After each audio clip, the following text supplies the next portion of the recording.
to be or not to be? That is the question. Okay, enough of all the drama. What's the deal with Shakespeare? Shakespeare, the bane of every high schooler's English class. But what makes him so important? It's time to make another map. William Shakespeare was born in 1564 and died in 1616. But like many historical figures, I'm looking at you, Alexander the Great, we don't know how he died. He may have died from alcohol poisoning, but that's another can of worms. William's father, named John, was made mayor just a few years after his son's birth. And on top of that, William's mom was able to inherit some land, which meant little William is pretty well off during his childhood. William may have gone to a local grammar school, but then again, no records were actually found, so we don't know if he actually went there. I mean, come on, history. I love you to death, but can you please give me consistent records for once? Please excuse my inner history buff. She gets, well, mildly upset about these kinds of things. Yeah, you think? 1 second the records are fine, and then the next second we have this hot mess. Okay, moving on. Anyway, back on topic. His plays are probably what you're familiar with, but it also turns out that Shakespeare wrote a lot of sonnets. And by a lot, I mean 154. That's insane, especially considering that sonnets can be kind of long. Well, we know he wrote at least 37, with a few probably being lost to history. And in that collection of 37 plays, there are 3 different types that he wrote: comedies, histories, and tragedies. Comedies are things that you might be familiar with. They're generally full of happy endings and humor. And Shakespeare is no exception.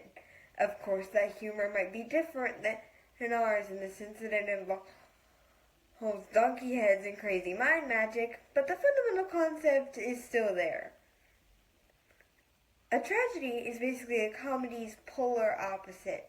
It generally has a dark tone and involves a lot of murder and dying and people going, well, for lack of a better term, completely bananas.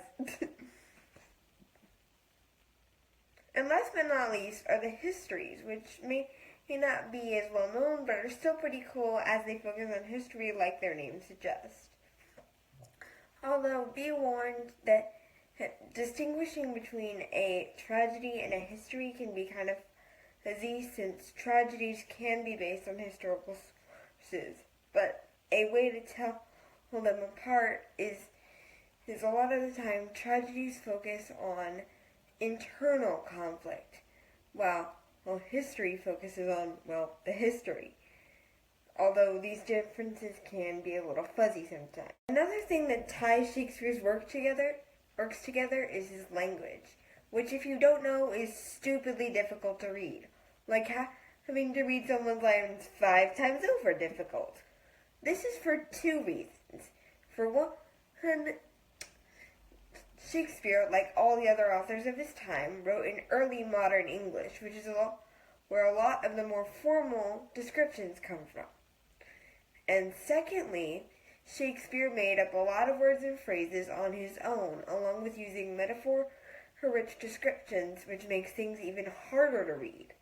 I know this can make things super duper frustrating for all the kids who have to read Shakespeare in English, my sister included. But if you can wade through all that crazy language, you'll find some generally fascinating themes that actually show up in our own media quite a lot, sometimes without us even realizing it. Of course, those themes can be quite overblown, and it's kind of hard to tell where the actual themes stop and where teacher overanalyzation starts, but the themes are still there. So yeah, that's Shakespeare for you. I know it can be pretty crazy, but hopefully this video makes his work a little bit easier to understand. And on that note, I gotta go. I hope you have a nice road trip, and see you later.